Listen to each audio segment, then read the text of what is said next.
The gunshot that shattered the morning stillness sent Zelda Morrison diving behind a cluster of river rocks, her pan clattering against the stones as muddy water splashed across her worn calico dress. Heart hammering against her ribs, she pressed herself flat against the cool earth, waiting for more shots that never came. When silence returned save for the babbling creek and the whisper of cottonwood leaves overhead, she slowly raised her head to peer over the rocks. A lone rider sat astride a chestnut mare on the far bank, rifle pointed skyward, smoke still curling from its barrel. "Rattlesnake," the cowboy called across the water, his voice carrying easily in the desert air. "Big one, was heading straight for your boots." Zelda's breath came out in a shaky exhale as she spotted the massive diamondback's body floating downstream, its rattles still visible above the waterline. She pushed herself up on trembling legs, brushing wet sand from her palms. "You nearly scared me to death. Better scared than bit." The rider nudged his horse forward, and the mare picked her way carefully across the shallow creek, water splashing up to her fetlocks. As he drew closer, Zelda could make out his features more clearly. He was young, perhaps 25 or 26, with sun-bronzed skin and eyes the color of sage. A week's worth of stubble shadowed his jaw, and dust coated his dark hair and the shoulders of his leather vest. "You should not be out here alone. This is rough country. I can handle myself just fine." Zelda retrieved her pan from where it had fallen, checking it for damage. The dented tin was one of her few possessions, and she could not afford to replace it. "I have been panning this creek for 3 months without incident." The cowboy swung down from his saddle with easy grace, his boots splashing into the ankle-deep water. Up close, he was taller than she had expected, with broad shoulders and calloused hands that spoke of hard work. A worn pistol hung at his hip, and a faded red kerchief was tied around his neck. 3 months is a long time. Find much color?" She bristled at the question, protective of her claim even though it had yielded precious little. "Enough to keep me fed. That is not saying much." His gaze swept over her, taking in her too thin frame and the patches on her dress. There was no mockery in his eyes, only a frank assessment that made her cheeks burn. "When did you last eat a proper meal?" "That is none of your concern, mister." She trailed off, realizing she did not know his name, Collins, James Collins, though most folks call me Jake. He touched the brim of his hat in a gesture that was part greeting, part apology. "And I am making it my concern, miss. No woman should be out here starving herself to death chasing fool's gold. It is not fool's gold." Zelda's fingers tightened on the pan's handle. "My father found color in this creek before he died. He told me there was a vein somewhere upstream, a real strike that would change our fortunes. I just have to find it." Jake's expression softened. "How long ago did he pass?" 6 months. The words still hurt to say. "Pneumonia took him last winter. We had a cabin up in the foothills, but the land office claimed it when I could not pay the taxes. Everything we had went to settling his debts." She turned away, not wanting this stranger to see the tears that threatened to spill. "This creek is all I have left. He always said there was gold here, real gold, not just flakes and dust.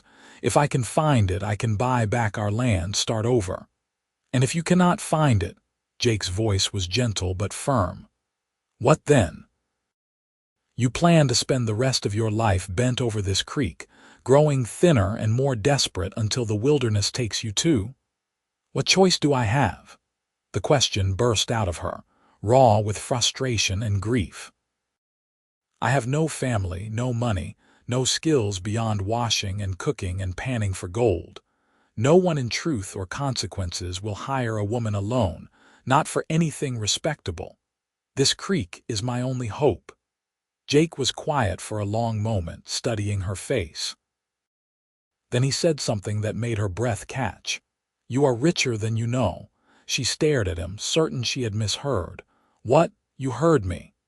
He gestured at the creek, the cottonwoods, the vast expanse of New Mexico sky. "Look around you. You have freedom. You have strength. You have the courage to keep fighting when most folks would have given up.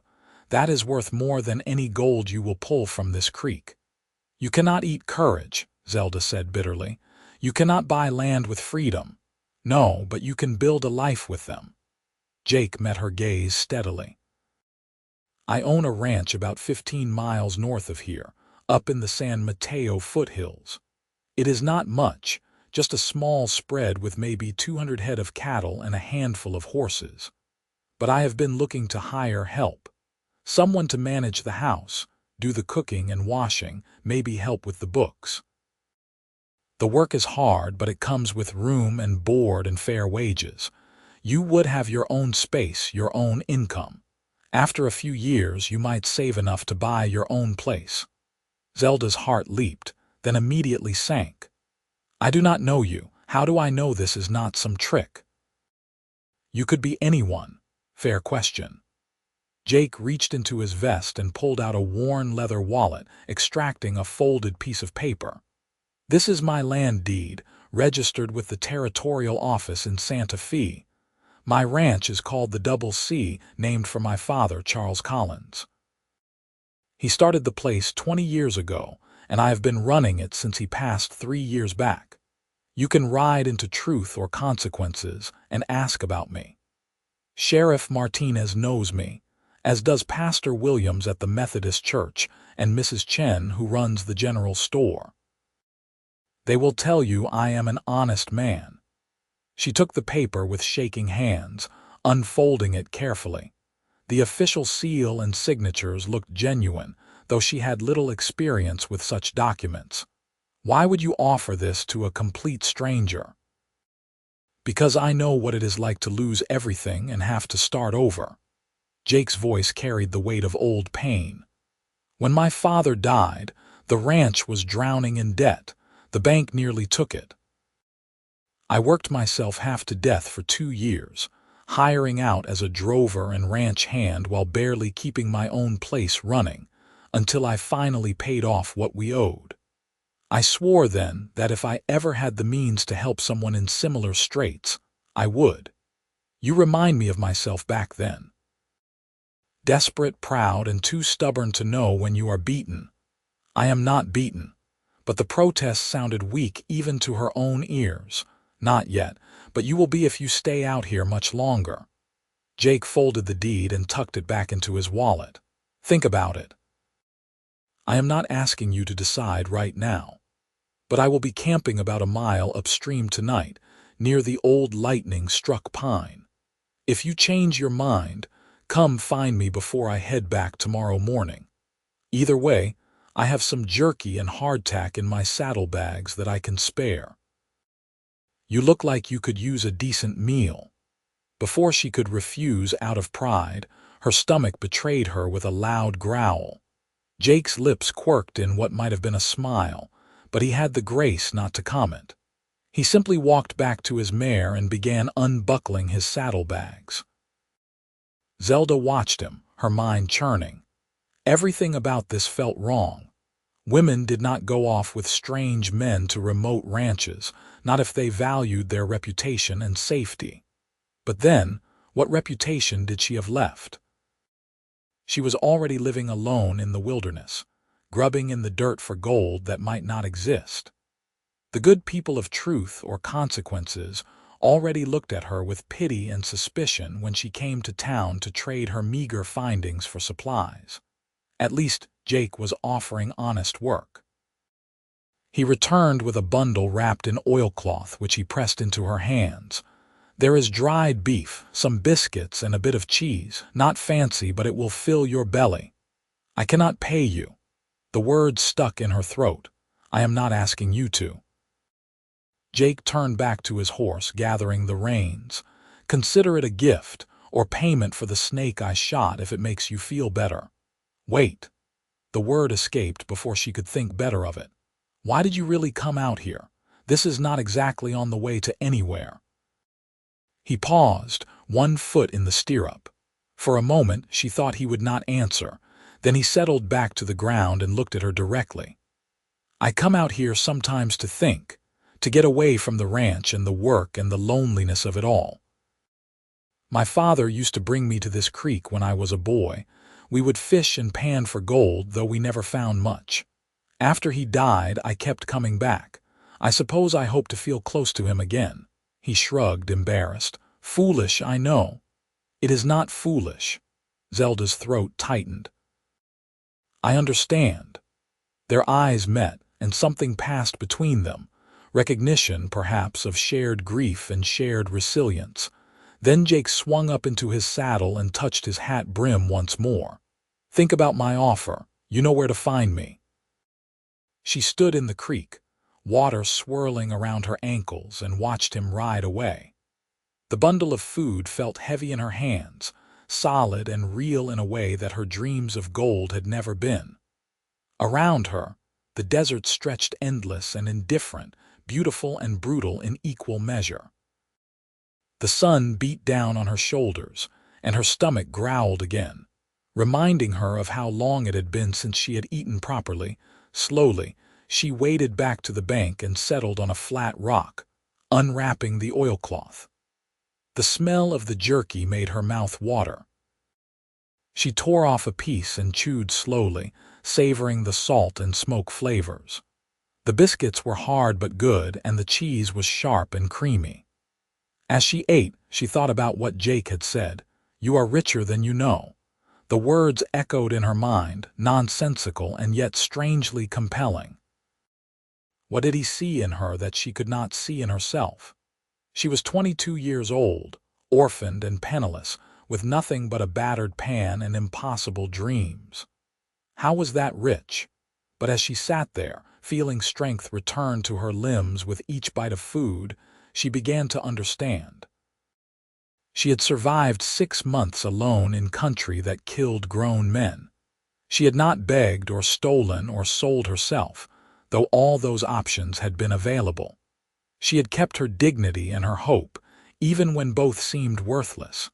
Maybe that was worth something after all.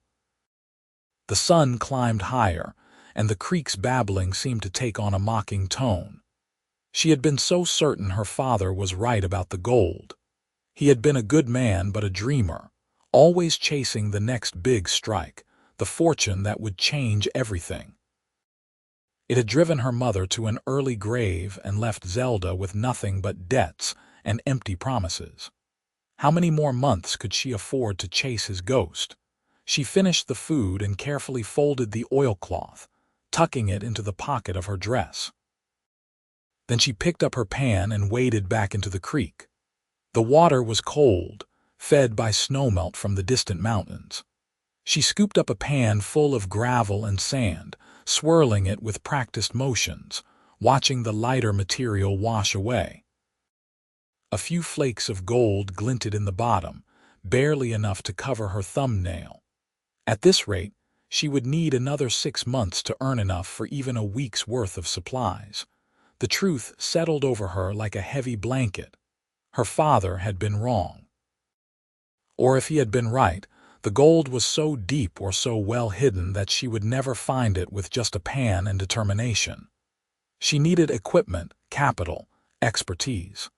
She needed things she could not possibly obtain on her own. She needed to let go. The realization should have brought despair, but instead she felt a strange lightness. For 6 months, she had been chained to this creek by grief and stubbornness, and the desperate need to prove her father had not wasted his life chasing phantoms. But what if she could honor his memory better by living well instead of slowly dying in pursuit of his failed dreams? Zelda looked upstream, toward where Jake had said he would be camping. 15 miles north, he had said. A ranch with cattle and horses and honest work. Room and board and fair wages. It was not the fortune she had imagined, but it was a future. It was a chance. She made her decision. Gathering her few belongings took less than an hour. She had been living under a crude lean-to built against a rock overhang with a bedroll, a change of clothes, a battered pot, and a few other essentials. Everything fit into a canvas sack that she could carry on her back. She buried her father's old journal under a cairn of stones, marking the spot with a piece of driftwood. Maybe someday she would come back for it, but for now, it belonged here in the place where his dreams had lived. The walk upstream was harder than she expected. She had grown weaker over the months, and the weight of the pack and the heat of the afternoon sun soon had her gasping. But she pushed on, following the creek as it wound through stands of cottonwood and willow, past red rock formations that glowed like fire in the slanting light. She found Jake's camp, just as the sun was touching the western horizon. He had built a small fire near the lightning-struck pine, a massive ponderosa that had been split nearly in half by some long-ago storm. His mare was hobbled nearby, grazing on the sparse grass, and he was sitting on his bedroll cleaning his rifle. He looked up as she approached, and his expression shifted from surprise to something that might have been satisfaction. "You came." "I did." She let the pack slide from her shoulders, suddenly nervous. "If the offer still stands, I would like to accept. I can start immediately." Jake set the rifle aside and stood brushing dust from his pants. "The offer stands, but there are ground rules we should establish first. This is a business arrangement, nothing more. You will have your own room in the main house, with a lock on the door. Your wages will be $30 a month plus room and board. You are free to leave at any time for any reason, and I will pay you for the time worked. If you have any problems, any concerns at all, you bring them to me directly. Is that clear?" She nodded, relief flooding through her. He was being more than fair. Crystal clear. "Good." He extended his hand. "Then we have an agreement, Miss Morrison." She clasped his hand, feeling the rough calluses and the strength in his grip. "Call me Zelda." "Zelda." He tried the name out, and she liked the way it sounded in his voice. "We will leave at first light. It is a hard ride to the ranch, but we should make it by early afternoon if we keep a steady pace." "Can you ride?" "Not well," she admitted. "My father had a mule when I was younger, but I have not been on horseback in years." "You will ride with me then." "Daisy here is gentle as a lamb and can easily carry both of us for 15 miles. He nodded toward his mare, who lifted her head from her grazing to regard them with soft brown eyes. "Have you eaten? I was about to fry up some salt pork and beans." Her stomach answered for her, and Jake laughed, a warm sound that seemed to ease some of the tension between them. "I will take that as a yes. Sit down and rest. You look like you walked a fair distance." They shared a simple meal as the stars began to emerge overhead, scattered like diamond dust across the darkening sky. Jake was easy company, neither too talkative nor too silent. He told her about the ranch, about the challenges of running a spread with only himself and 2 hired hands who came and went with the seasons. He talked about the cattle drives to the railhead in Socorro, about the constant battle with drought and predators and the harsh realities of making a living from the land. "It sounds difficult," Zelda said when he paused. "It is, but it is mine. No one can take it from me, not as long as I can pay my way. There is freedom in that." He poked at the fire with a stick, sending up a shower of sparks. "What about you? What was your life like before all this?" She hesitated, then decided honesty was best. "Chaotic. My father was always chasing the next strike, dragging us from mining camp to mining camp. We never stayed anywhere long enough to put down roots. My mother hated it, but she loved him, so she endured. When she died, I think part of him died too. He became even more obsessed with finding the big score, as if it could somehow make up for everything she had sacrificed."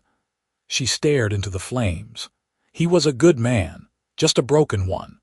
Most of us are broken in one way or another." Jake's voice was quiet. The trick is not letting it destroy us." They fell silent after that, but it was a comfortable silence, the kind that did not need filling. Eventually, Jake banked the fire and spread out his bedroll on one side of the camp, gesturing for Zelda to take the other side.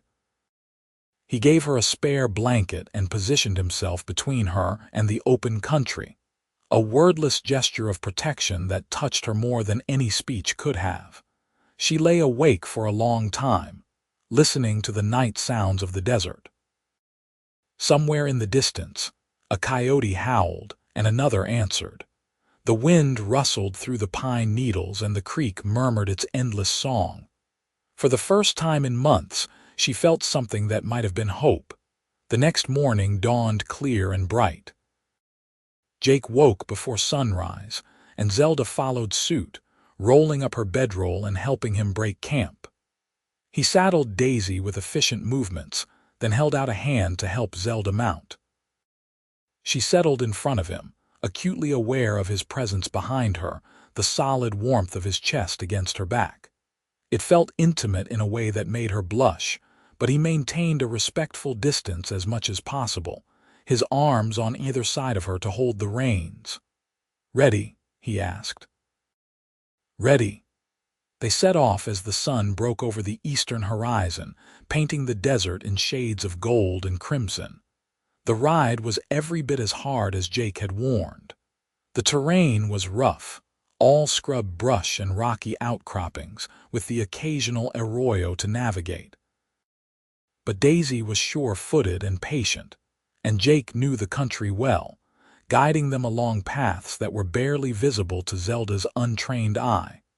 They stopped once to rest and water the horse at a small spring, sharing the last of Jake's provisions. He pointed out landmarks as they rode, teaching her the geography of this harsh land. That distant blue smudge was the San Mateo Mountains. That flat-topped mesa marked the boundary of Apache country, though the tribes had been pushed further west in recent years. That cluster of buildings in the far distance was Truth or Consequences, the town that would be her closest connection to civilization. "You go to town often?" she asked. "Once a month or so for supplies and to pick up mail. You are welcome to come along whenever you like. There is a lending library at the church, and Mrs. Chen at the general store always appreciates female company. She gets lonely, being one of the only Chinese families in the territory. I would like that." Zelda had been so isolated over the past months that the thought of simple conversation seemed like a luxury. The sun was high overhead when they finally crested a rise, and Jake pulled Daisy to a halt. "There," he said, and she could hear the pride in his voice. "The double C." Zelda looked down at the valley below and felt her breath catch. The ranch was nestled in a natural basin, with a creek running through it and cottonwoods providing shade. The main house was a low adobe structure with a covered porch and a red tile roof. Several outbuildings dotted the property, including a barn, a stable, and what looked like a bunkhouse. Cattle grazed in the distant pastures, dark shapes against the golden grass, and she could see a small garden plot near the house. It was beautiful in a spare, functional way. Not grand, but solid, real. A place where someone could build a life. "It is wonderful," she said softly. Jake nudged Daisy forward and they descended into the valley. As they approached the house, a dog came bounding out, barking enthusiastically. It was a big shaggy mongrel with one ear that flopped and a tail that wagged like a flag. "That is Bear," Jake said. "He is all noise and no bite. Bear, sit." The dog obeyed immediately, though his tail continued to thump against the ground. Jake dismounted and then helped Zelda down, his hands steady on her waist. Her legs were shaky from the long ride and she stumbled slightly. He caught her easily, steadying her. "Easy. Take a moment to get your legs under you." She did, breathing in the clean air and the smell of sage and horses and sun-warmed earth. This was really happening. She was really here. Jake led Daisy to the stable while Zelda followed, Bear trotting at her heels. The stable was well maintained, with 4 stalls and a tack room that smelled of leather and hay. Jake unsaddled Daisy and rubbed her down with practiced efficiency, then led Zelda back to the main house. The interior was dim and cool after the brightness outside. The main room served as kitchen, dining area, and parlor all in one, with a large stone fireplace dominating one wall. The furniture was simple but well made. A sturdy table with benches, a few wooden chairs, a cabinet full of dishes and supplies. Everything was neat, but had the slightly dusty, unlived-in quality of a bachelor household. "Your room is through here." Jake led her down a short hallway to a small bedroom. It had a narrow bed with an iron frame, a chest of drawers, a washstand with a pitcher and basin, and a single window that looked out over the garden. "It is not much, but it is private. The lock works, and I have the only other key, which I will give to you now." He pressed a small iron key into her palm, and she closed her fingers around it, feeling its weight. A room of her own with a lock. The luxury of it almost brought tears to her eyes. "Thank you," she managed. "The necessary is out back, and there is a bathing room next to the kitchen with a copper tub. I haul water from the creek, so it is not unlimited, but there is enough for washing. I usually bathe on Saturday nights, so you can have the other evenings." He rubbed the back of his neck, suddenly awkward. "I suppose we should discuss your duties. I am not much of a housekeeper, as you can probably tell. The cooking, cleaning, laundry, that would all be yours. I can handle the heavier work, like hauling water and wood, but the day-to-day maintenance of the house is more than I can manage along with the ranch. I can do that." Zelda set her pack on the bed, feeling a strange sense of unreality. Was this truly her life now? There is also the books. "I am fair with numbers, but I am not organized about it. Someone needs to track expenses, inventory, wages for the seasonal hands. If you have a head for that sort of thing, it would be a great help." "My father taught me to keep accounts. I can manage it." "Good," Jake nodded, looking relieved. "Then I will leave you to settle in. I need to check on the cattle and meet with my hands. They are working the north pasture today. I should be back by sunset. Make yourself at home, and if you need anything, just ask." He left her alone, and Zelda sank onto the bed, suddenly exhausted. The events of the past day felt surreal. Yesterday morning she had been alone in the creek, half-starved and desperate. Now she was sitting in a comfortable room in a real house, with steady work and fair wages. It was almost too much to process, but there was no time to dwell on it. She had work to do. Pushing herself to her feet, she unpacked her meager belongings, then went to explore her new domain. The kitchen was well stocked with basics: flour, cornmeal, beans, salt pork, dried apples, coffee. The larder held potatoes and onions, and there were eggs in a basket on the counter. She could make a decent meal with this. She spent the afternoon cleaning, sweeping dust from corners and washing dishes that had been stacked haphazardly in the basin. She found linens in a chest and made up her bed properly, then scrubbed the kitchen table until it gleamed. The work was familiar and soothing, giving her hands something to do while her mind adjusted to her new circumstances. As the sun began to set, she started dinner. She made a simple stew with salt pork, potatoes, and onions, and mixed up a batch of biscuits to go with it. The smells filled the house, making it feel more like a home. She had just pulled the biscuits from the oven when she heard boots on the porch. Jake entered, followed by 2 men she did not recognize. They were both dusty and tired-looking, and they stopped short when they saw her. "Jake," the older one said, a question in his voice. "This is Miss Morrison," Jake said. "She is my new housekeeper." "Zelda, this is Tom Parker and his son, Danny. They work for me during calving and branding season.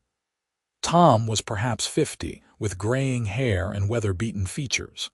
Danny looked to be about 19, with his father's lean build and a shy smile. They both removed their hats respectfully. "Pleased to meet you, madam," Tom said. "And you?" Zelda wiped her hands on her apron.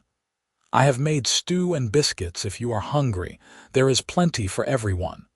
The look of delight on their faces was almost comical. "We have been eating Jake's cooking for 2 weeks," Danny said. "No offense, boss. None taken." Jake hung his hat on a peg by the door. "I know my limitations." They gathered around the table and Zelda served the meal, feeling strangely domestic. The men ate with single-minded focus, pausing only to compliment the food. She found herself smiling despite her nervousness. This was good. This was right. After dinner, Tom and Danny returned to the bunkhouse and Jake helped Zelda clean up. They worked in companionable silence, washing and drying dishes, banking the fire for the night. When everything was put away, Jake turned to her. "You did well today, thank you. It is my job." But she felt a warm glow at the praise, still. "I appreciate it." He hesitated, then added, "I know this is all very sudden and you do not know me well, but I meant what I said." "You are safe here, Zelda. I give you my word." She met his eyes, seeing the sincerity there. "I believe you." He nodded, satisfied, and bid her good night. She went to her room and locked the door, then lay down on her bed and stared at the ceiling. Through the window, she could hear the night sounds of the ranch. Cattle lowing, the wind in the cottonwoods, the distant yip of coyotes. It was so different from the wilderness where she had been camping, and yet it felt safer somehow. More sheltered. She thought about Jake's words. "You are richer than you know." Maybe he had been right. Maybe she had been rich all along in the ways that truly mattered, in courage, in resilience, in the stubborn refusal to give up. And maybe, just maybe, this new life was the real treasure she had been searching for all along. Sleep claimed her quickly, and for the first time in months, she slept deeply and dreamlessly, without fear or hunger or the cold weight of despair. The days that followed fell into a rhythm that was both comforting and challenging. Zelda rose before dawn to make breakfast for Jake and the hands, then spent her mornings cleaning and organizing the house. The afternoons were for cooking and washing, and the evenings for working on the ranch books. Jake had not been exaggerating about the state of his record-keeping. Bills and receipts were stuffed into a drawer with no organization, and his ledger was months out of date. She set about bringing order to the chaos, creating systems for tracking expenses and income, noting which cattle had been sold and for how much, recording wages paid and supplies purchased. It was painstaking work, but she found she enjoyed it. There was satisfaction in seeing the numbers align, in knowing exactly where the ranch stood financially. Jake noticed the change within a week. "You have done more with the books in 5 days than I managed in 6 months, he said one evening, looking over her neat columns of figures. "I actually know what my profit margin is now." "You have been operating in the black, but just barely," she told him. "If you could increase your herd by even 50 head, you would see significant improvement. But that would require capital you do not have right now. Unless I take out a loan." He frowned at the ledger. "I swore I would never go into debt again after paying off my father's notes." "But you are right. Without growth, I am just treading water." "Not necessarily. You could diversify. Horses fetch good prices if you have the right bloodlines, and there is always a market for good working dogs. Bear is smart. If he has breeding, you could sell his puppies." Jake looked at her with new respect. "You have a head for business." "My father might have been a dreamer, but he was also a speculator. I learned by watching him, both what to do and what to avoid." She closed the ledger. "Though I should warn you, most of what I learned was what not to do." He laughed, and the sound warmed her. Over the past week, she had discovered that she liked making him laugh. He carried so much responsibility on his shoulders, and the rare moments when he let his guard down were precious. They had settled into an easy partnership, she and Jake. He treated her with unfailing respect, never presuming on their living arrangement or making her feel uncomfortable. In the evenings, after the work was done, they would sometimes sit on the porch and talk, sharing stories about their pasts and their hopes for the future. She learned that he had wanted to be a teacher before his father's death forced him to take over the ranch. He learned that she had once dreamed of opening a bakery, back before her mother died, and her father's obsession consumed their lives. "You could still do that," he said one night, watching the stars wheel overhead. "Save your wages, and in a few years you would have enough to start small. Truth or consequences needs a good bakery." Maybe. But the dream felt distant now, less urgent than it had once been. She was beginning to realize that what she had truly craved was not a bakery specifically, but stability, security, a place to belong. And she was finding all of that here in this small adobe house with this quiet, kind man. It was a dangerous thought, and she pushed it away. This was a business arrangement, nothing more. She could not afford to let herself think otherwise, but her heart had other ideas. She began to notice small things about Jake that made her pulse quicken. The way his eyes crinkled when he smiled. The careful gentleness with which he handled the animals. The strength in his shoulders as he worked, chopping wood or mending fences. The sound of his voice in the evening, low and soothing as he talked about his day. She told herself it meant nothing. She was simply grateful for his kindness, for the opportunity he had given her. But gratitude did not explain why her breath caught when their hands accidentally touched while washing dishes. It did not explain why she found herself listening for his footsteps on the porch, anticipating his return from the range. It did not explain the flutter in her chest when he looked at her with that particular expression, soft and wondering, as if he saw something in her that surprised him. A month passed, then two. Summer deepened into the fierce heat of July and the ranch work intensified. There were fences to mend, cattle to move to higher pastures, crops to tend. Jake worked from before sunrise until well after sunset, and Zelda did the same, keeping the house running smoothly and making sure the men were well fed. Tom and Danny departed in mid-July, headed north to work on a ranch in Colorado.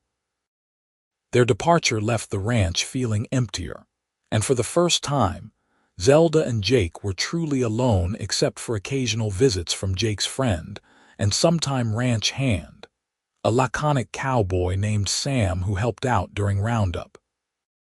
The isolation should have worried her, but instead it felt natural. She and Jake had developed a comfortable domestic routine, moving around each other in the kitchen and the house with the ease of long practice. They talked more in the evenings now, lingering over coffee and sharing thoughts they might not have voiced with others around. One night in early August, a fierce thunderstorm rolled through the valley. Lightning split the sky, and thunder shook the house.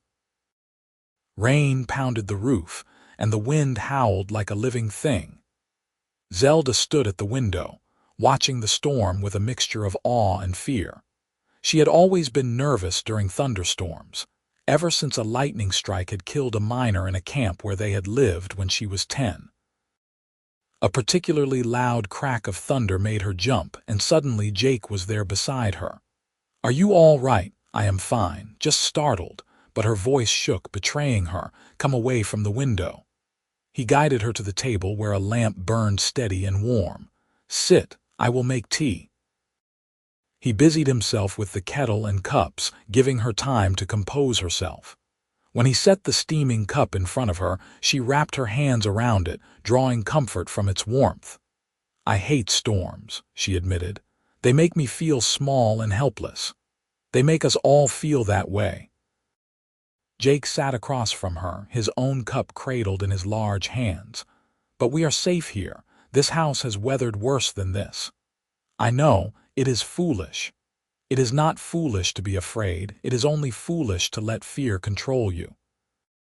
He paused, then added quietly, "You are one of the bravest people I know, Zelda Morrison." She looked up, startled.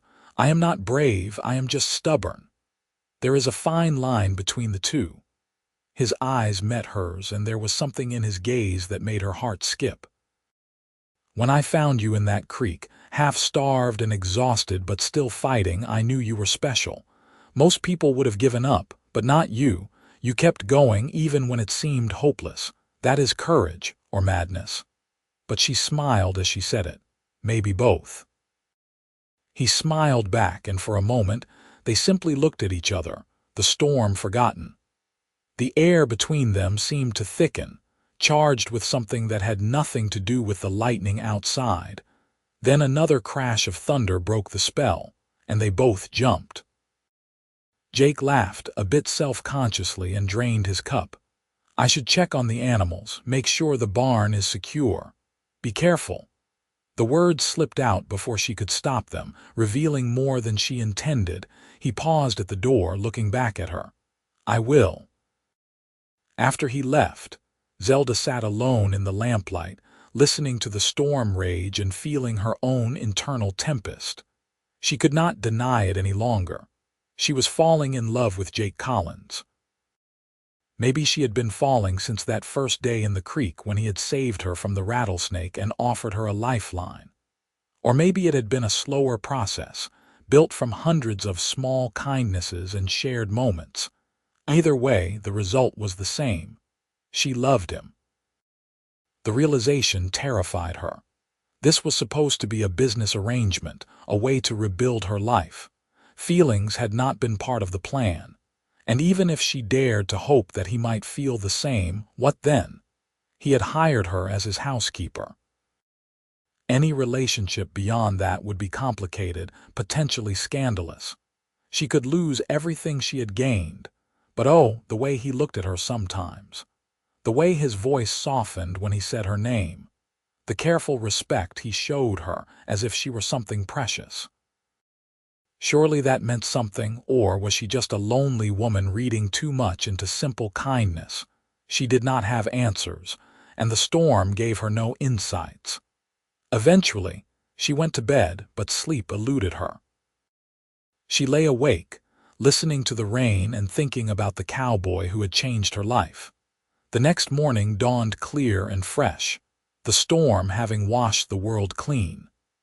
Zelda rose early and made breakfast, trying to act normal despite the confusion in her heart. Jake came in from checking the stock, his hair damp from the rain that still dripped from the eaves. "Any damage?" she asked, pouring him coffee.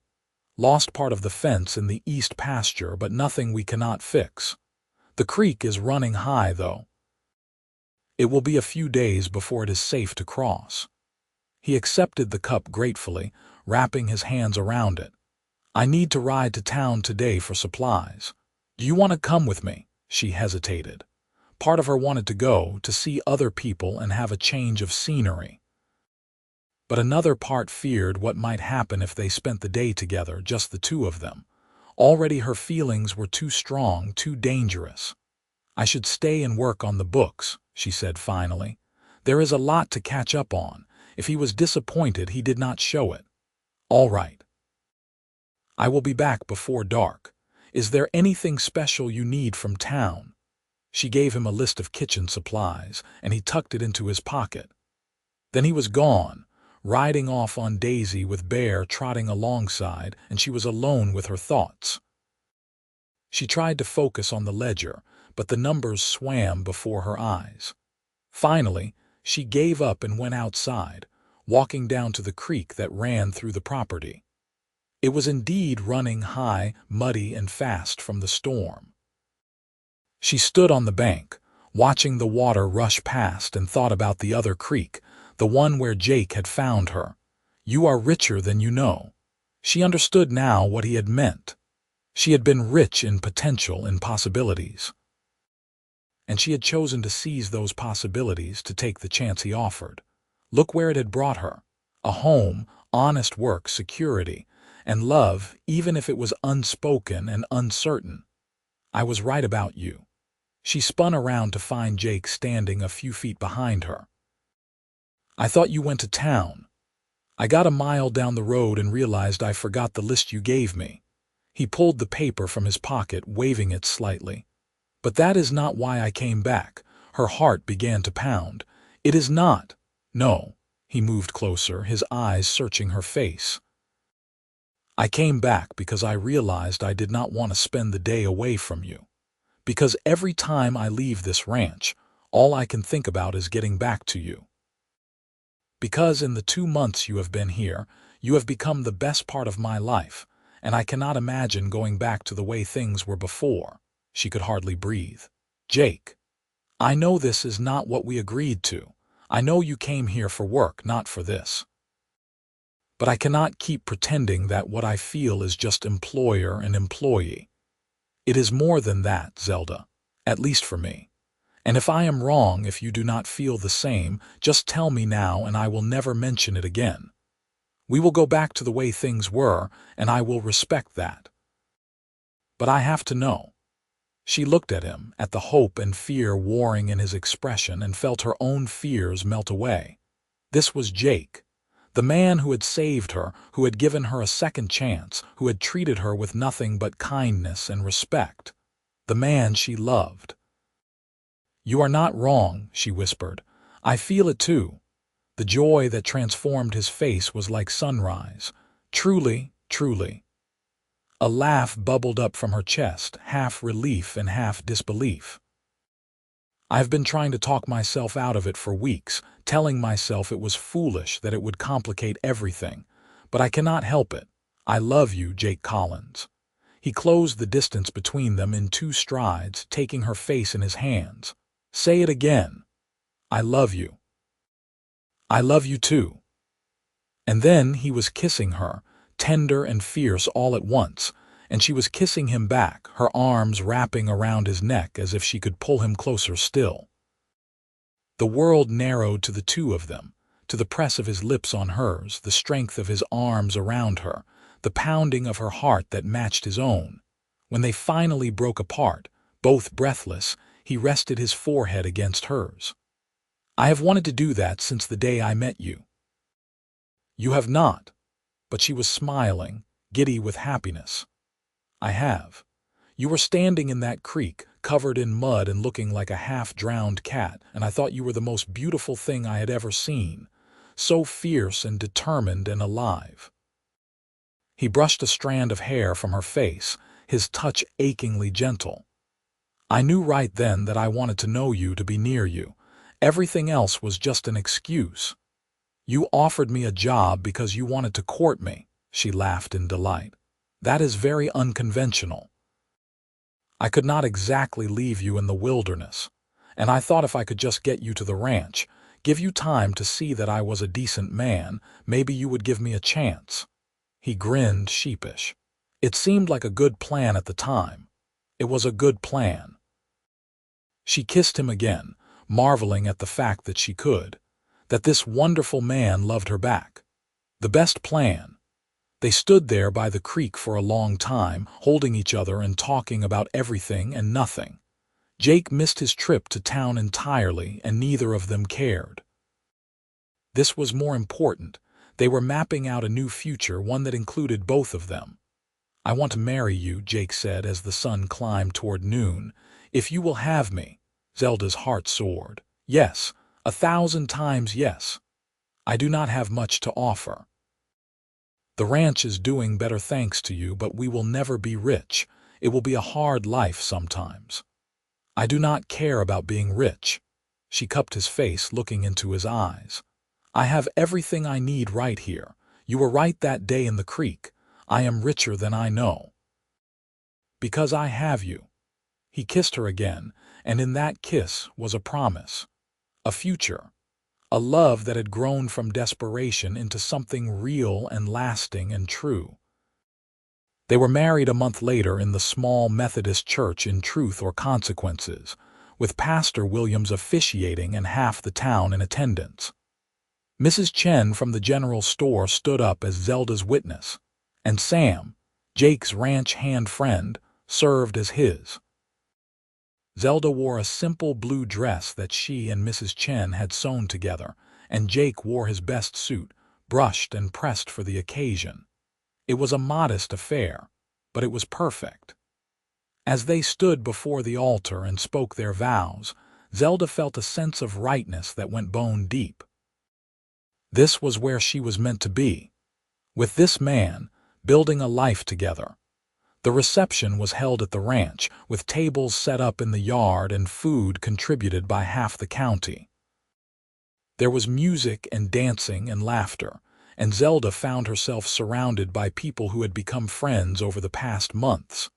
The community had welcomed her without question, accepting her as one of their own. As the sun set and the party began to wind down, Jake pulled her aside. "Happy, Mrs. Collins?" "Happier than I ever thought possible." She leaned into him, content in his embrace. "Thank you for finding me. Thank you for letting me."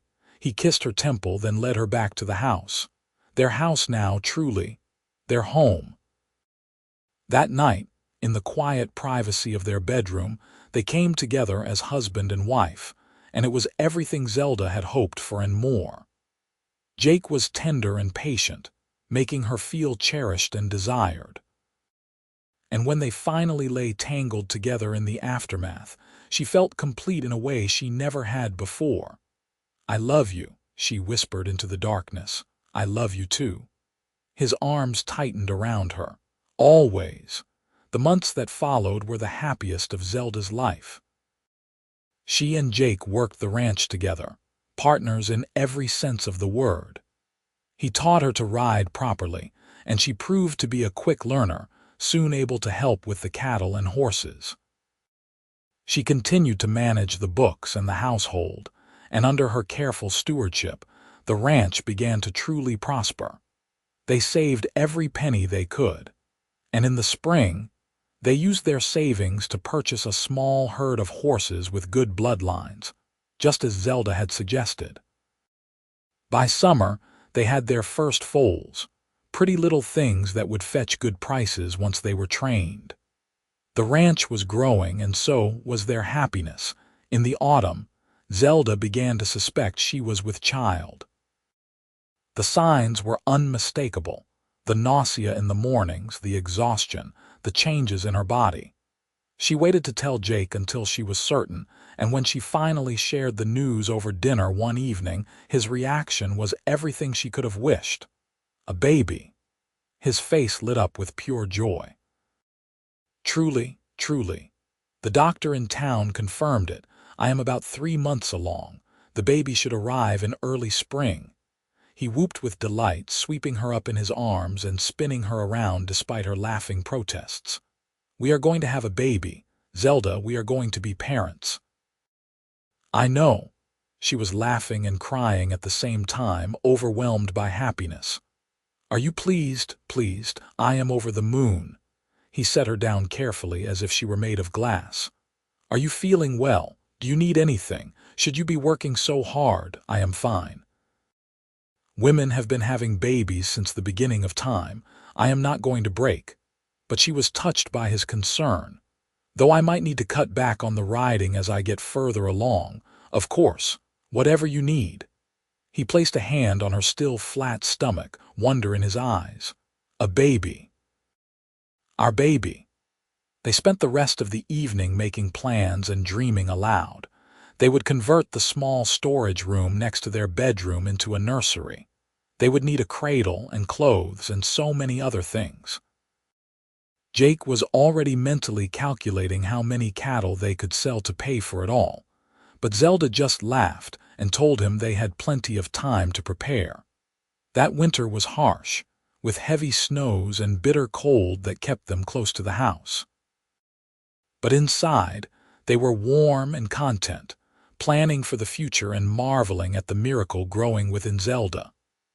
She bloomed with pregnancy, her skin glowing and her eyes bright with joy. Jake was endlessly solicitous, bringing her tea and making sure she rested, though she often had to remind him that she was pregnant, not ill. In the spring, when the snow finally melted and the world turned green again, their son was born. The labor was long and difficult, and there were moments when Zelda wondered if she would survive it. But the midwife from town was experienced and capable, and Jake never left her side, holding her hand and murmuring encouragement. When she finally heard the baby's first cry, sharp and indignant, she wept with relief and joy. The midwife placed the small, squalling bundle in her arms, and Zelda looked down at her son's red, wrinkled face and fell instantly, completely in love. "He is perfect," Jake breathed, leaning over her shoulder to marvel at the tiny miracle. "Absolutely perfect. What shall we name him?" Zelda asked, tracing the baby's miniature features with one finger. "I always liked the name Thomas after Tom Parker. He was a good man and he gave me my first job when I needed it most." Jake looked at her. "But only if you agree. Thomas Collins." Zelda tested the name and it felt right. "Tommy for short, I like it, so Thomas it was." Little Tommy proved to be a strong, healthy baby with his father's green eyes and a set of lungs that could wake the dead. Zelda had never been so exhausted or so happy in her life. The days blurred together in a haze of feedings and diaper changes and stolen moments of sleep, but she would not have traded it for anything. Jake was a devoted father, taking turns walking the floor with Tommy when he fussed and changing diapers without complaint. He would sing to the baby in the evenings, old cowboy ballads and lullabies his own mother had sung to him. And every time Zelda saw him holding their son, so gentle and loving, she fell in love with him all over again. The ranch continued to thrive. Sam came to work for them full-time, and they hired another hand, a young Mexican man named Carlos who was good with horses and eager to learn. With the extra help, Jake was able to spend more time with his growing family, and Zelda was able to balance her household duties with caring for Tommy. By the time their son was a year old, the Double C was one of the most successful small ranches in the territory. They had nearly 300 head of cattle, a thriving horse breeding operation, and a reputation for fair dealing that brought buyers from as far away as Santa Fe.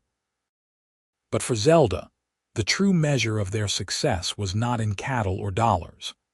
It was in the laughter that filled their home, in the love that bound them together, in the simple joy of watching her son take his first steps and hearing his first words.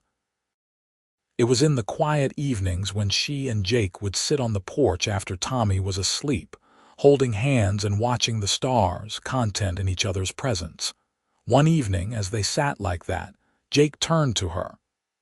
"Do you ever think about that day in the creek, when I first found you?" "All the time." She squeezed his hand. "It feels like a lifetime ago, and yet I remember every detail. I was so lost, so desperate. I thought I had nothing left. And now I have everything." She gestured at the ranch, at the house where their son slept peacefully. "A home, a family, a future. All because you saw something in me that I could not see in myself. I saw a woman worth fighting for, worth believing in." He raised her hand to his lips, kissing her knuckles. "You were always rich, Zelda, in all the ways that matter. I just helped you see it." "We helped each other." She leaned against him, feeling the solid warmth of his body against hers. "I think we were both lost before we found each other, and now we are found." "Now we are found," he agreed, "and I intend to make sure we stay that way, together, always." They sat in comfortable silence, watching the desert night unfold around them. In the distance, coyotes sang their evening chorus and an owl hooted from the cottonwoods. The air smelled of sage and desert flowers, and a gentle breeze cooled the lingering heat of the day. "Do you ever regret leaving the creek?" Jake asked quietly. "Giving up on your father's dream of gold?" Zelda considered the question seriously. No, because I found something better than gold. I found love and purpose and belonging. I found you. She turned to look at him, seeing the starlight reflected in his eyes. My father spent his whole life chasing a fortune that did not exist, but I found the real treasure. It was never in the creek. It was always right here. She placed her hand over her heart, then reached out to touch his chest. It was in people, in connection and commitment and choosing to build something real instead of chasing phantoms. That is worth more than all the gold in California. You are a wise woman, Mrs. Collins. I am a lucky woman, she kissed him softly. Lucky to have found you. Lucky to have this life. As the years passed, that luck only deepened. Tommy grew into a bright, energetic boy who loved the ranch and everything about it. He followed his father everywhere, learning to ride and rope and care for the animals. He had his mother's quick mind and his father's steady temperament, and both parents watched his development with pride and joy. When Tommy was 3, Zelda gave birth to their second child, a daughter they named Sarah. She was a beautiful baby with dark hair and eyes that shifted between green and brown depending on the light. Where Tommy was boisterous and outgoing, Sarah was quieter and more thoughtful, but no less loved. Jake doted on his little girl, and Zelda often found him sitting with her in the rocking chair, reading stories or singing softly. The ranch continued to grow and prosper. They purchased additional land, expanding their grazing territory and water rights. They built a new barn and a proper bunkhouse for the hands, who now numbered 5 during busy seasons. The Double C became known throughout New Mexico territory as a model operation, and other ranchers would sometimes come to ask Jake's advice. But success did not change them. They remained grounded, remembering where they had come from and how easily it could all slip away. Jake still worked alongside his hands, and Zelda still managed the household and the books with the same meticulous care. They raised their children to understand the value of hard work and honest dealing, to treat everyone with respect regardless of their station. When Tommy was 10 and Sarah was 7, Zelda gave birth one more time, to twin boys they named Marcus and Matthew. The twins were a handful from the start, identical in appearance but opposites in temperament. Marcus was daring and mischievous, always getting into trouble, while Matthew was cautious and studious, preferring books to roughhousing. Together, they kept their parents on their toes and filled the house with noise and laughter. The years flew by in a blur of birthdays and holidays, of spring brandings and fall roundups, of quiet family dinners and Sunday trips to church in truth or consequences. Zelda watched her children grow and thrive, and every day she thanked God for the life she had been given. She and Jake grew old together, their love deepening with each passing year. The passion of their early days mellowed into something richer and more enduring, a partnership built on mutual respect and unwavering commitment.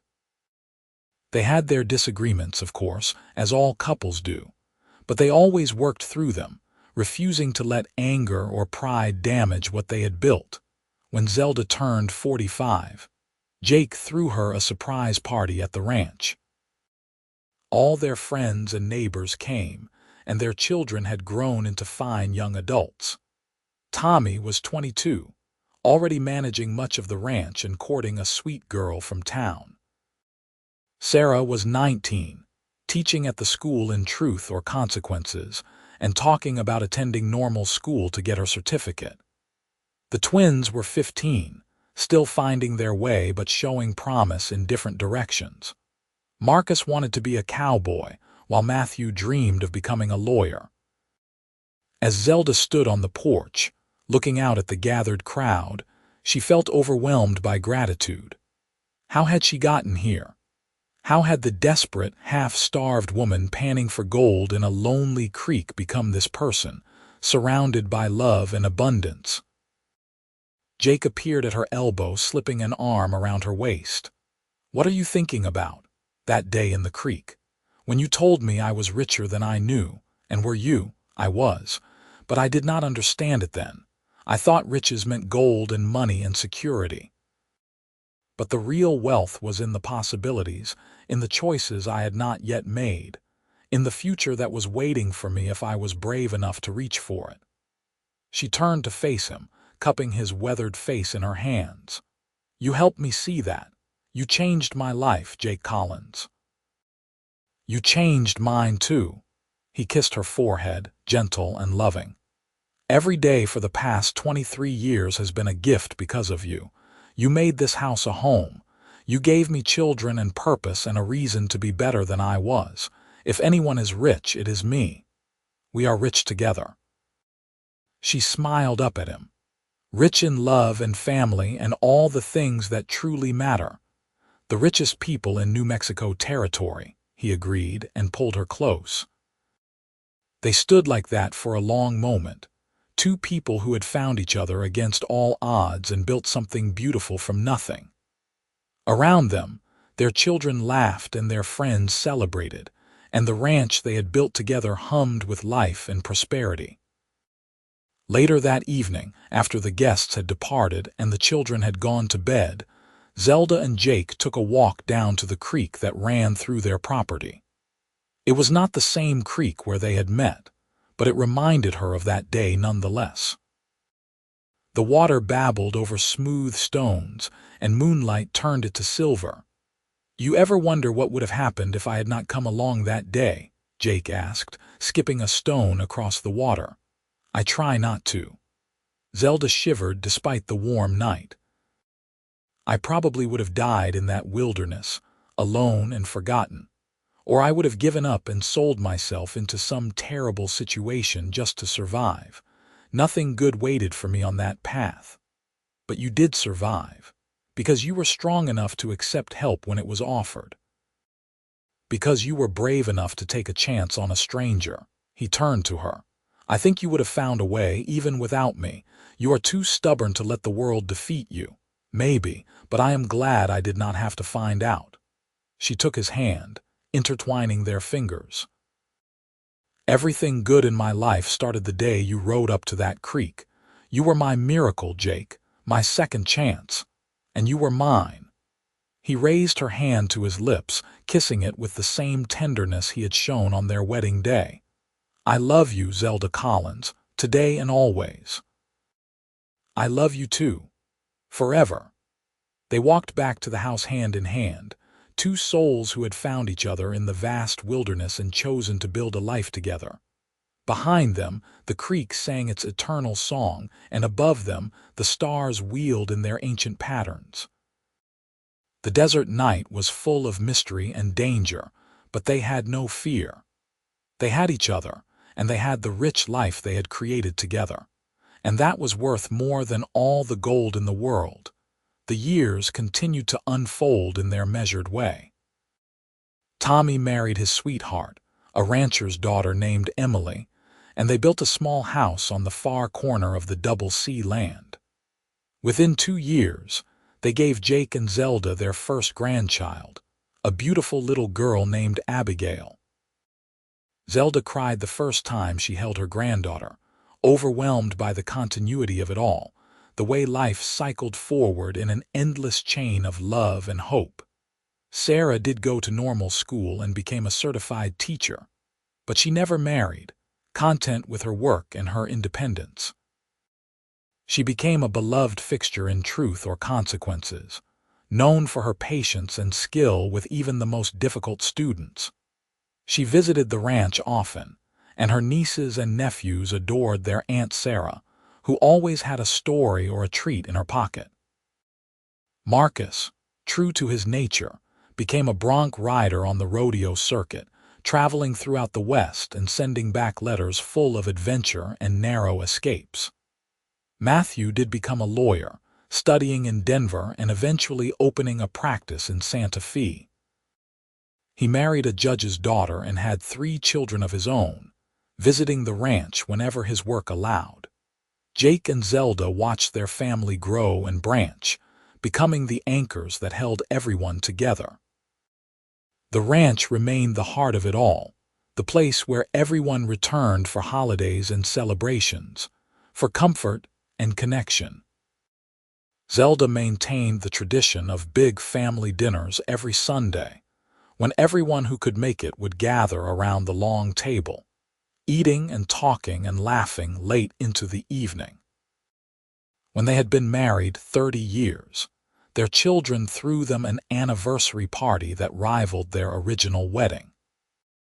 The whole town came, and the governor of New Mexico Territory even sent a letter of congratulation, recognizing Jake's contributions to the territorial economy and Zelda's charitable work with the church.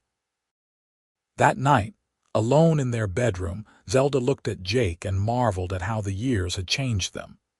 His hair had gone silver, and lines creased his face, but his eyes were still the same sage green, still filled with love when he looked at her. She knew she had changed too. Her dark hair was streaked with white, and her figure had softened with age and childbearing, but she felt beautiful when he looked at her, cherished and desired. 30 years, she said wonderingly. It feels like both a lifetime and no time at all. The best 30 years of my life. He pulled her close, and they danced slowly around the room, humming an old tune. Do you remember when I told you that you were richer than you knew? How could I forget? You said it the day we met. I was right, you know, but I did not know the half of it. You were not just rich in courage and strength. You were rich in love waiting to be given, in wisdom waiting to be learned, in a future waiting to be built. You were rich in all the ways that mattered, and you have spent 30 years proving it. He stopped dancing and framed her face with his hands. You made me a rich man too, Zelda. Not in money, though we have done well enough, but in joy and purpose and love. You gave me a reason to be more than I was. You gave me everything. Tears streamed down her face, but they were happy tears. We gave each other everything. That is what love does. It multiplies itself, creating more from what seemed like nothing. They made love that night with the tenderness of long familiarity, their bodies knowing each other's rhythms and pleasures. And afterward, lying in the darkness with his arms around her, Zelda thought about the long journey that had brought them to this moment. If someone had told that desperate girl in the creek that she would find not just survival but abundant life, she would not have believed it. If someone had told her that a chance encounter with a cowboy would lead to decades of love and a family that stretched across the territory, she would have laughed at the impossibility of it. But here she was, living proof that miracles happened. That kindness rippled outward in ways you could not predict. That love, real love, was the greatest treasure of all. The years rolled on. Jake and Zelda grew older, their bodies slowing but their spirits remaining strong. They eventually handed over day-to-day management of the ranch to Tommy, though they remained active and involved. Jake still rode out with the hands on occasion, and Zelda still kept the books, though her eyesight was not what it once was. They became the patriarch and matriarch of a sprawling clan that included children, grandchildren, and eventually great-grandchildren. The family tree that Zelda carefully maintained in the ranch ledger showed the fruit of their love. Dozens of names, each representing a life touched by the choice she and Jake had made all those years ago to take a chance on each other. On their 40th anniversary, too old for parties, they celebrated quietly with just their immediate family. They sat on the porch they had sat on thousands of times before, watching the sunset paint the sky in shades of crimson and gold. Their children and grandchildren were inside, the sound of their laughter and conversation drifting out through the open windows. "I have been thinking," Jake said, his voice a bit rougher with age but still dear to her ears, "about that gold you were searching for. Did you ever wonder if it was really there? Sometimes. Why? I had Tom Parker check it out years ago when his arthritis got too bad for ranch work and he needed something to keep him busy. He was a pretty good prospector in his day. Figured if there was really a vein there, we could stake a claim, maybe fund Tommy's expansion plans. Zelda felt a flutter of old excitement. And there was gold. A lot of it, actually. A real vein, just like your father said, but it was deep, 20 feet or more below the surface. You never would have reached it with just a pan. It would have taken serious mining equipment, a crew of workers, significant capital investment. He squeezed her hand. Your father was right, but he was also wrong. The gold was there, but it was not obtainable, not for someone in your situation. Chasing it would have killed you long before you found it. She absorbed this information, feeling a complex mix of emotions. Vindication that her father had not been entirely deluded. Sadness that he had spent his life chasing something real but unreachable. And profound gratitude that she had made the choice to walk away. I am glad I never found it, she said finally. If I had, I might have stayed there, convinced I was on the verge of striking it rich. I would have wasted years, maybe my whole life, digging for something that was always just out of reach. Instead, I found you. I found this. She gestured at the ranch, at the family gathered inside. Real treasure, reachable treasure, the kind that fills your life instead of consuming it. Your father would be proud of you, Jake said softly. Of the woman you became, the life you built. I hope so. She leaned her head on his shoulder, content. I like to think he is watching somewhere, seeing that his daughter did find her fortune after all, just not the way he expected. They sat in peaceful silence as the stars began to emerge. Inside, someone started playing the piano and voices joined in an old hymn. The sound was sweet and pure, carrying across the ranch on the evening breeze. I have one regret, Zelda said. Jake tensed slightly. What is that? That we do not have more time. 40 years sounds like a lot, but it is not nearly enough. I want 40 more, 80 more, forever. He relaxed, chuckling. I know what you mean, but we have had a good run, you and I, better than most, and whatever time we have left, we will spend it together. Promise? Promise. They kept that promise. When Jake's health began to fail in his 70s, Zelda was there, nursing him through his illness with the same fierce devotion she had shown in everything. When she fell and broke her hip, he was there, helping her through the painful recovery. They took care of each other as they always had, refusing to let age or infirmity diminish the love between them. On a clear spring morning, when Jake was 78 and Zelda was 75, they walked down to the creek together. It was harder now, with Jake's bad knee and Zelda's lingering hip pain, but they managed, leaning on each other for support. Do you remember the first time we came here together? Zelda asked as they stood on the bank, watching the water flow past. Of course. You had just agreed to marry me. We stood right here and talked about the future, about all the things we would build together. We built them all, every single thing we dreamed of and more. She turned to him, taking both his hands in hers. I want you to know something, Jake Collins. Loving you has been the greatest privilege of my life. You made me whole when I was broken. You gave me a home when I had none. You showed me what it means to be truly rich. His eyes were suspiciously bright. Zelda, let me finish. I do not know how much time we have left, but however long it is, I want to spend every moment grateful for what we have had. No regrets, no looking back. Just forward together until we cannot go any further. No regrets, he agreed, his voice thick with emotion. Only gratitude. For you, for our family, for every moment of this extraordinary life. They stood together by the creek, two old souls who had found each other when they were young and lost, and who had built something beautiful from that chance encounter.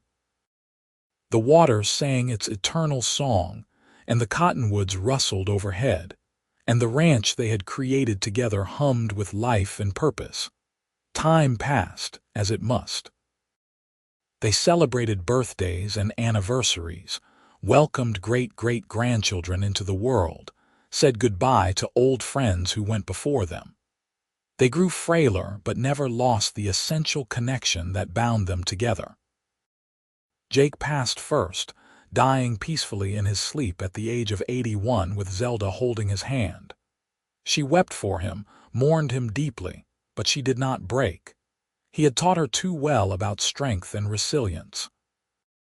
She continued on, living at the ranch with Tommy and his family, surrounded by the love they had created together. She lived 3 more years, watching the family grow and change, telling stories of the old days to grandchildren and great-grandchildren who sat at her feet, fascinated by tales of a time before cars and electricity, when the West was still wild and anything seemed possible. On her last day, she asked to be taken to the creek one more time. Her grandson carried her there, settling her on a blanket under the cottonwoods. She sat there for a long time, eyes closed, listening to the water and remembering.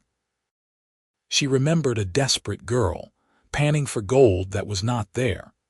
She remembered a cowboy on a chestnut mare, offering salvation in the form of honest work. She remembered falling in love, getting married, building a life. She remembered children and grandchildren and all the moments, big and small, that had filled her days with meaning. She remembered Jake's voice that first day. "You are richer than you know." "I know now," she whispered to the wind, to the water, to the spirit of the man she had loved for more than 5 decades. "I finally know, and you were right. I was rich. We both were, in all the ways that truly matter." That night, surrounded by her family, Zelda Morrison Collins passed away peacefully, a smile on her lips. She was buried next to Jake on a hillside overlooking the ranch they had built together, under a headstone that read simply, "She was richer than she knew, beloved wife, mother, and friend." The Double C Ranch continued on, passed down through the generations, each one adding their own chapter to the story. But the heart of it all remained the love story of Jake and Zelda, the cowboy and the prospector who had found something more valuable than gold in each other. Years later, when Tommy's granddaughter was writing a family history, she went back to the original creek where it had all started. She stood where her great-great-grandmother had once stood, desperate and alone, and tried to imagine what it must have been like, but she could not. Because she had grown up knowing only abundance, only love, only the rich legacy that Zelda and Jake had created. She was the inheritor of their courage, the beneficiary of their choice to take a chance on each other. She dipped her hand in the water, feeling its coolness, and thought about the many forms treasure could take. Gold was one, but family was another. Love was another. Legacy was another. Her great-great-grandmother had been panning for gold in this creek, desperate and alone. And a cowboy had ridden up and said, "You are richer than you know." He had been right. She had been rich in potential, in possibility, in the courage to choose life over desperation. And she had taken those riches and multiplied them 1,000-fold, creating a legacy that would endure for generations. That, the girl thought as she stood and walked back to her car, was the real treasure. Not the gold in the ground, but the love in the heart. Not the fortune you could hold in your hands, but the family you could hold in your arms. Her great-great-grandmother had learned that lesson, and it had changed everything. And now, more than a century later, the fruit of that lesson was still rippling outward, touching lives, creating joy, building futures. The creek continued to flow, as it had for millennia, carrying its secrets and its stories. The gold was still there, deep in the earth, untouched and unattainable. But it did not matter, because the real treasure had been found long ago, on a spring morning when a desperate woman and a kind cowboy had looked at each other and seen possibilities. They had chosen love over gold, partnership over solitude, hope over despair. And in doing so, they had created something that would last far longer than any precious metal. A family bound by love, a legacy of kindness, and a story that would be told and retold until the creek ran dry and the mountains crumbled to dust. Zelda Morrison had been panning for gold alone in that creek, searching for treasure in all the wrong places. Jake Collins had ridden up and seen the truth she could not yet see, that she was already rich in all the ways that mattered. Together, they had proven that the greatest fortunes are not found but made, not dug from the earth but built from love and commitment, and the daily choice to honor and cherish each other. Their story ended, as all stories must, with death and farewells.